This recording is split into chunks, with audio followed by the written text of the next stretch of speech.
Nous allons étudier le premier daf B dans Masechet Nazir. Et donc la Mishnah commence Kol Kinouye Nezirut Kanezirut. Ici on parle de Kinuyim comme on a vu dans Masechet Nedarim. Kinuyim ce sont les Leshonot, les langages qui ressemblent au mot Nazir, donc à la formule classique de Nazir, mais qui sont finalement un langage déformé que l'on verra dans la suite de la Mishnah. Mais la Mishnah, même si elle annonce Kinouye Nezirut, ne donne pas tout de suite la liste des Kinouï Nezirut et donne d'autres cas. Omer Ehe Arez et Nazir. Celui qui dit je serai sera Nazir. Celui qui dit Ehe Nae, je serai beau. Nazir, Nazik, Naziach, Paziach, Arez et Nazir. Et après la Mishnah enchaîne sur ces fameux Kinouïm, ces fameuses formules qui ressemblent à la formule de base, mais qui finalement sont des déformations. Donc Nazik, Naziach, Paziach. À ce moment-là, il sera aussi Nazir. Et la fin de la Mishnah nous rapporte d'autres cas où la personne prend ses cheveux et parle de langage qui connote le fait qu'il va laisser pousser ou lisser ses cheveux, qu'on verra plus tard. Areni misalsel, areni mechalkel, areni alay, les chaleurs pera, arez et Nazir. Donc tous ces échanges-là qu'on verra dans la suite de la Gemara, c'est une manière d'allusionner le fait d'être Nazir. Dernier sujet qui est marloquet Rabbi Meir Chachamim, Re'alai Tziporim, celui qui s'engage à emmener les Tziporim, donc c'est de la volaille, des oiseaux que l'on dormait en korban et qui est entre autres le korban qu'apporte le Nazir. Rabbi Meir Omer Nazir, Rabbi Meir dit qu'il est Nazir, Chachamim Omrim, et non Nazir, mais dans tous les cas c'est dans certaines conditions que cette marloquet existe. Quoi qu'il arrive, ce qui est le premier sujet de la Gemara, c'est la question pourquoi la Mishnah commence par annoncer les Kinouye Nezirut, Kol Kinouye Nezirut Kanezirut, et au final, la Mishnah n'enchaîne pas tout de suite sur cet exemple, et enchaîne sur des exemples, ce qu'on appelle Yadot, c'est-à-dire Ehe Nazir, je serai, et bien il sera Nazir, Ehe Nae, je serai beau, ou les cas où il dit Ehe, et que quelqu'un passe devant lui, donc l'agma tout de suite enchaîne, Mirdetana Vesedanashim, déjà, Kae, Maïta Amatane Nazir, première question, Mechila, avant cela déjà, c'est pourquoi parler de Nazir à ce moment-là du Talmud. L'Agma dit, puisqu'on est dans Seder Nashim, qu'on est dans la partie du chasse, une des 6 parties du chasse qui parle de tout ce qui est lié aux femmes, tout ce qu'il y a Kiddushin, Gitin, il y a Ktuvot, on a fait Ktuvot, on a fait Yebamot, on a fait Nedarim, eh bien, Maïta Matane Nazir, quel est le rapport avec Nazir? Tana Akrakae, la Gemara nous dit que le Talmud s'est basé, enfin la Mishnah en tout cas, s'est basé sur les psukim, Vehaya imlotim tsahen be'enav, lorsque la Torah nous parle de celui qui veut divorcer sa femme parce qu'il a trouvé quelque chose qui n'allait pas, Migaramla la avera, yayin qui fait en sorte qu'une femme peut fauter, en général, ou la faute, c'est le vin, Vekaamar, Kolaro Esota Bekilkula, Yazir Asmominayi. Tout celui qui voit une femme qui est Sota, donc qui a fauté, eh bien, il doit s'interdire le vin, puisque c'est le vin qui a fait fauter cette femme, et que la personne doit justement prendre ce neder sur elle. Donc il y a un lien entre Nashim et les relations interdites, et de l'autre côté, tout ce qui est le vin, qui peut entraîner justement ces fautes, et donc le fait de s'engager à être Nazir, qui je le rappelle, Nazir c'est le fait de ne pas consommer de vin, de ne pas se couper les cheveux, et de ne pas s'impurifier au contact d'un mort. Maintenant la Gemara pose la fameuse question, qui est assez classique en début de Masechet très souvent, ici, pourquoi Patar Bekinouin ou Fareshadot. La Mishnah nous annonce les kinouim, donc les déformations des formules de Nazir, mais tout de suite on enchaîne, ou Fareshadot, on enchaîne ce qu'on appelle Yadot. Yadot, c'est lorsque l'on a affaire à des halachot qui sont liés à la parole, un engagement qui est lié à la parole, que ce soit les kiddushin, un mariage, que ce soit Neder, ou ici, donc Nazir, un Neder de Nazir. À chaque fois que l'on a un engagement par la parole, normalement il faudrait que la formule soit complète, mais on a parfois ce que l'on appelle Yadot. Yad, c'est un manche pour un ustensile. Eh bien, Yad, c'est le même principe qu'un manche. De la même manière qu'un manche est une manière de porter tout un ustensile en ne portant qu'une partie infime de celui-ci, eh bien, pareil pour Yad au niveau de la parole, c'est une manière de finalement s'engager à une halakha qui normalement nécessite une formule complète en ne disant qu'une formule incomplète, mais qui a cette capacité que le manche a de tout inclure. Eh bien, elle aussi, elle a cette force, cette petite formule raccourcie, d'inclure finalement toute la kavana de la personne et de l'engager à 100%. Donc la question de la Gemara, c'est pourquoi dire Kol Kinouye Nezirut Kanezirut? Et finalement, au lieu d'enchaîner tout de suite sur Nazik, Nazir, Paziar, on a enchaîné tous ces cas-là où il a dit Ehe Nahe, et ainsi de suite. Donc la Gemara, c'est la question tout de suite. Pourquoi Pata vekinoyin faresh yadot. Amar Rava, Rava propose, nous dit quoi Amar Rava, veitema, kede chisure mersera, vechikatane. Si tu veux, tu as qu'à dire qu'il manque des mots dans la Mishnah. Kol kinoyin nezirut kanezirut, veyadot nezirut kanezirut. En fait, on a oublié d'introduire qu'on allait annoncer à la fois les kinuyim, donc les déformations des formules, et à la fois les yadot, donc les formules incomplètes. Velo en yadot, et voici, donc on commence tout de suite à expliquer les yadot. Omer ehe, rezenazir vechoule. L'agma dit velifrosh kinuyim veresha. L'agma dit pourquoi alors? Si on annonce A et B, on aurait dû commencer par expliquer de manière précise A plutôt que B.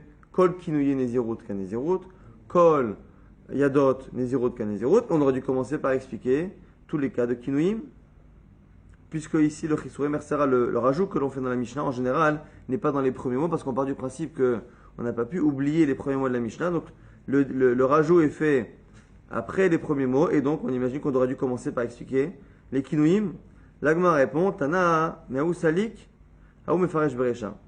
L'Agmara propose de dire que le Tana en général dans la Mishnah a l'habitude, lorsqu'il annonce une liste et qu'après il explique tout ce qu'il y a dans cette liste, a l'habitude de commencer par expliquer ce qui était la fin de la liste. C'est-à-dire, je vais vous expliquer A et B, et voici l'explication de B, puis celle de A. Donc on fait AB, et après on explique B, puis A. Comme ça que la Gemara propose. C'est pour ça qu'on a dit Kinuyim. Il faut rajouter qu'à la base, dans la Mishnah, il y avait Yadot, et que dans l'explication, on a commencé par Yadot. Keditnan et la Gemara enchaînent sur des exemples où effectivement, on voit que ça marche comme cela. Lorsqu'on fait une liste et qu'on annonce plusieurs choses, A, B, C, on finit par expliquer C, B, A, et ainsi de suite. Keditnan. Bame malikin ou mame en malikin. Dans la Mishnah qui parle de ce avec quoi on peut allumer les bougies de Shabbat ou pas, voici avec quoi on peut allumer, et voici avec quoi on ne peut pas allumer. Faresh, dans l'explication, on commence par quoi? En malikin vechoule. On commence par ce qui ne peut pas être utilisé. Donc on voit qu'effectivement, on commence à l'envers de la liste que l'on a annoncée. Bame tomnin ou bame tomnin, pareil pour les choses, les matériaux dans lesquels on a le droit d'enfouir une marmite avant Shabbat. On annonce ce dans quoi on peut enfuir et ce dans quoi on ne peut pas. On faresh en tomnin beresha. Et on commence par expliquer la fin, ce dans quoi on ne peut pas enfouir. Pareil, on a aussi le Mishnah qui annonce dans Masechet Shabbat avec quoi une femme peut sortir ou ne pas sortir comme bijou. Et finalement, on enchaîne par explication de ce qu'elle ne peut pas porter pour sortir. Vehatnan, bame behema yotza. Et la Gemara maintenant nous dit oui, mais le problème c'est qu'il y a certains cas où ça ne fonctionne pas comme ça. Dans la même Masechet Shabbat, dans le Pérek, juste après le cas de la femme, on parle de quels sont les ustensiles que l'on peut poser sur un animal. Et là, lorsqu'on annonce avec quoi l'animal peut sortir et ne peut pas sortir, on commence à expliquer ce avec quoi l'animal peut sortir. Donc on fait A, B et après on explique A puis B. Et donc du coup cela contredit ce principe que l'on vient d'expliquer. Pareil, yish nochalin ou manchenin, nochalin velo manchenin, manchenin velo nochalin, lo nochalin velo manchenin. On explique là-bas dans les relations de filiation, dans les relations familiales, il y a certains rapports qui permettent d'hériter de l'un, mais aussi d'hériter de lui, donc de faire hériter et d'hériter.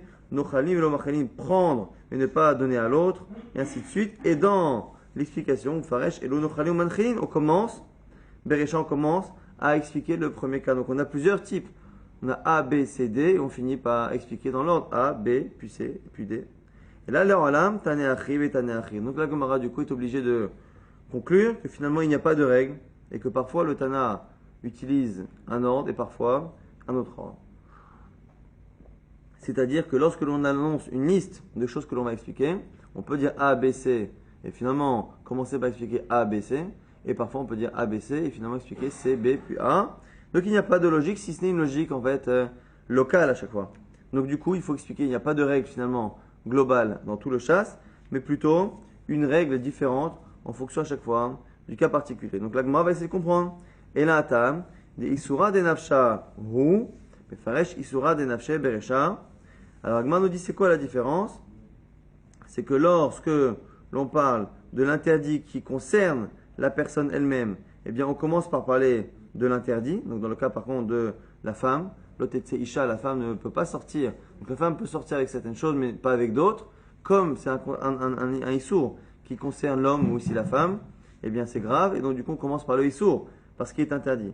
Gabe behema de isura, aide behemahu, deate, mefaresh et beresha. Mais par contre, par rapport au Pérec, au chapitre d'après qui parle dans Shabbat, des objets avec lesquels les animaux ne peuvent pas sortir, parce qu'on n'a pas le droit de faire porter les animaux, comme l'interdit passe par l'animal et n'est pas directement fait par l'homme, eh bien c'est, on va dire, entre guillemets moins grave, et donc on commence par ce qui est autorisé. Pareil pour le Pérec qui parlait des héritages. On explique d'abord là où on parle de Nochalin, ceux qui peuvent réellement hériter, donc c'est ceux qui en général ont une relation dans les deux sens, qui peuvent à la fois hériter et faire hériter à l'autre. Et chez nous, l'ifrosh kinu beresha et la inu tarama. Pourquoi chez nous finalement on commence par expliquer donc les kinuyim, les yadot, alors qu'on a annoncé kinuyim et yadot. Pourquoi? Et la inu ta'am yadot au il ve'atyan le midrasha chavevine. C'est parce que finalement on commence par les yadot, parce que finalement ça vient midrasha, et ça a été déduit par une dracha dans les psukim, que l'on verra plus tard, Nazir et Azir qu'on a vu au début de Masechet Nedarim, et comme on l'apprend finalement d'une dracha, donc de quelque chose qui n'est pas écrit clairement dans la Torah, mais c'est chaviv, c'est plus intéressant pour le Tana d'en parler. Veliftar beron beresha, si ça fallait aussi l'annoncer au départ, en premier, la langue dans le Tana, qui matrid be'aikar korban, quand on commence par le Aïkar Korban, parce qu'il fait réellement l'engagement. Ou il y a un pirouché, mais faresh yadot beresha. Donc finalement, quelle est la logique que la Gemara donne en conclusion? Au niveau de la liste, on commence par respecter l'importance de ce qui est marqué dans la Torah. C'est-à-dire qu'on dit d'abord Kol kinouye, Nézirut Kanezirut, les mots qui servent à marcher, qui marchent par exemple pour Nézirut, que ce soit le mot Nazir ou le mot qui a été déformé par les sages ou par les gens, ces mots-là marchent. Minatora sans problème, c'est tout à fait logique que finalement une expression qui finalement pour les gens veut dire Nazir, ça marche. Donc c'est clairement écrit dans la Torah finalement, c'est une logique, il n'y a pas besoin finalement de dracha. Comme il n'y a pas besoin de dracha, lorsque l'on annonce la liste des choses que l'on va étudier, on commence par annoncer ce qui est le plus clair. Donc on commence par expliquer d'abord les kinuyim, puis après les yadot. Mais au moment où on vient expliciter et nous apprendre comment ça fonctionne et quels sont les cas particuliers, à ce moment-là le Tana a tendance à commencer par ce qu'il préfère. Et ici, ce qu'il préfère, c'est l'enseignement qui n'est pas clairement écrit dans la Torah, mais qui est déduit par justement une des 13 manières de déduire la halachot de la Torah. C'est pour ça que finalement, dans l'explication, il commence par Yadot. Parce que Yadot, si ce n'était la dracha des Chachamim, on n'aurait jamais pu apprendre qu'une formule incomplète peut servir à s'engager. Maintenant, on reprend la suite de la Mishnah. Omer Ehe Areze Nazir. On a dit une personne qui dit je serai, Ehe, je serai, Areze Nazir. Or ici, quelqu'un qui dit je serai, il peut dire je serai nazir, mais ça peut aussi dire je serai bétaranit, je serai à jeun. Donc il y a plusieurs engagements de la personne qui peuvent compléter cette phrase donc ici c'est un yad. C'est un yad, donc c'est une phrase qui est incomplète, puisque la vraie phrase complète c'est nazir, je serai nazir. Je serai, il faut deviner qu'il veut être nazir. Mais le problème, me dit c'est la Gemara, vidilma bétaranit ka'ama. Peut-être que ce qu'il veut c'est s'engager à être Bétaranit à être à jeun, à marche Moël, qui gon shaya nazir, on va aller fanav. La Gemara dit non, en fait c'est un cas, on n'a pas précisé, mais il y avait un nazir qui passait devant lui. Donc comme il y avait un nazir qui passait devant lui, et qu'au moment où il passe, il dit je serai, eh bien on comprend finalement par le contexte que son engagement de devenir quelque chose, c'est pas de devenir à jeun, mais de devenir finalement nazir. Du coup, si finalement son engagement avec une formule incomplète ne marche que si la situation est clarifiée par la présence d'une personne, la Gemara nous dit Lima kasava Shmuel, Yadaim chez la Mouchichot, le Lavian Yadaim. Donc on est obligé de dire que Shmuel pense finalement que un Yad, donc une phrase incomplète, ne marche que si l'environnement est clair. Car ici, au niveau de Yad, même si tout le monde est d'accord que Yad marche, il y a une marloquette qu'on retrouve dans les Nedarim, qu'on retrouve ici dans Nazir. Est-ce que le Yad qui marche, c'est ce qu'on appelle un Yad Mochiach ou un Yad chez nos Mochiach? Est-ce que la formule incomplète, pour qu'elle puisse engager la personne, doit au moins avoir un contexte qui rend l'intention de la personne claire, ce qu'on appelle Yad Mochiach. Yad, donc c'est la formule incomplète, mais qui est Mochiach, qui finalement prouve clairement ce que la personne veut, ou Afilou Yad Sheno Mochiach, ou même un Yad, donc une formule incomplète, qui n'a pas justement cette clarté de compréhension, eh bien peut marcher. L'Agmara ici, si Shmuel a dit qu'on parle d'un cas où il y a un nazir qui passe, l'Agmara propose de dire que selon Shmuel, eh bien, un yad ne pourrait marcher que s'il est mochiar. S'il n'est pas mochiar, le Rav Yadaim, ça ne marche pas. L'Agmara dit non, Amre Bisman, chez Nazir Ova Lefanav, Likal Souke Bemilta Charine. Aval Vada et Nazir Ova Lefanav, Amrinan, Dilma Ehe Betanit Ka'amar. L'Agmara dit non, c'est pas une preuve. Shmuel peut très bien penser que même un yad chez nos mochiar, ça marche. Simplement, il y a trois catégories. Il y a ce qu'on appelle donc un yad, c'est une formule incomplète qui est très claire, ce qu'on appelle yad mochiar. Certains disent qu'il n'y a que celle-ci qui marche. Après, il y a yad chez nos mochiar. C'est quoi yad chez nos mochiar? C'est une formule qui est incomplète, qui connote fortement la chose, mais pas à 100%. Et on a le cas de ce qui est chez nous, dans le cas où il dit je serai, comme c'est vraiment 50-50, et ça ne veut pas vouloir dire plus je serai nazir que je serai bétaranite, je serai à jeun.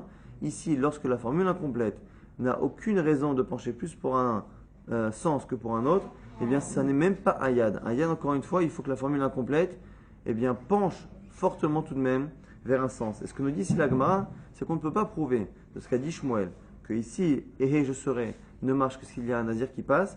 Ça ne veut pas dire qu'il pense qu'un yad c'est mourir ou pas mourir, parce que s'il n'y a pas un nazir qui passe, on n'est même pas bichlal dans un yad. C'est pas un yad, puisqu'un yad c'est une formule incomplète qui a au moins, au minimum, cette capacité à connoter fortement un sens plutôt qu'un autre.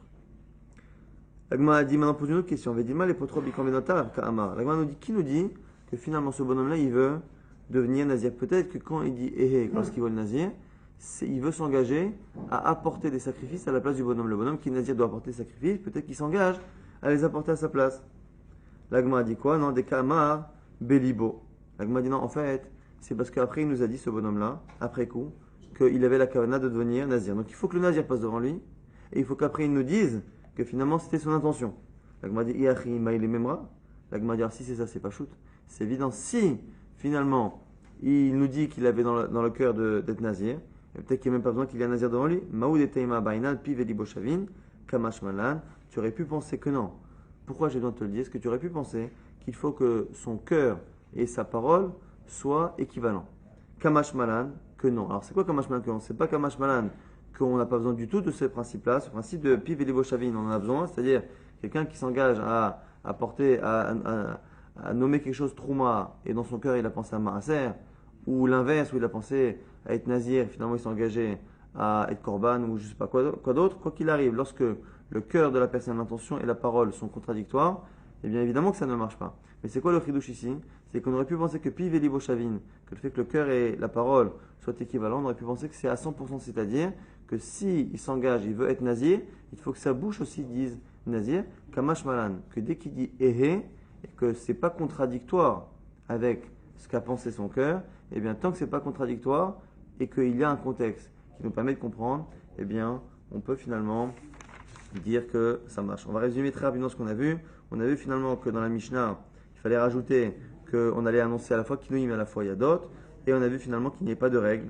Lorsque l'on annonce quelque chose A, B, on finit pas forcément par expliquer dans l'ordre, ni A, B, ni dans l'ordre inverse. Ça dépend à chaque fois du cas. Et chez nous, on a commencé par expliquer ce qui était le plus clair dans la Torah, donc les Kinouim, les formules déformées, et après Yadot. Et dans l'explication, on a commencé par Yadot parce que c'est quelque chose que l'on apprend par une Drashat Chachamim. Et le Tana préfère étudier ce qui est appris par Chachamim que ce qui est appris facilement par la Torah. Après, on avait vu que finalement, lorsque la Mishnah disait que quelqu'un s'engageait à dire je serai, eh bien, il est nazir. On a dit qu'il y avait deux conditions. À la fois qu'il y a un nazir qui passe devant lui, et à la fois que dans son cœur, il nous apprenne après, que finalement il voulait être nazir. Et la Gemara nous avait dit que finalement le fait qu'il y ait un nazir devant lui n'est pas une preuve qu'un yad ne marche ici pour Shmuel que s'il est clair, parce qu'effectivement même si c'est clair lorsque le nazir passe, si le nazir ne passe pas, on n'est même pas dans un yad qui n'est pas clair, on est dans rien du tout, puisque finalement si c'est 50-50, qu'il peut dire Betanit, ça ne marche pas, et on apprend au final que Piv Veliboshavin, ça marche. La nécessité que le cœur et la parole, donc l'intention et la parole, soient en équivalence, et finalement une nécessité qu'il n'y ait pas de contradiction entre la parole et la kavana, mais qu'elle soit équivalente à 100%, pas forcément. C'est la raison pour laquelle quelqu'un, s'il a la kavana de devenir nazir, et qu'il a dit une phrase qui ne le dit pas clairement, mais que la situation le permet de le comprendre, eh bien, finalement, ça s'appelle Piv et Liboshavin. C'est pas qu'on n'en a pas besoin, mais que ça s'appelle justement Piv ve Liboshavin.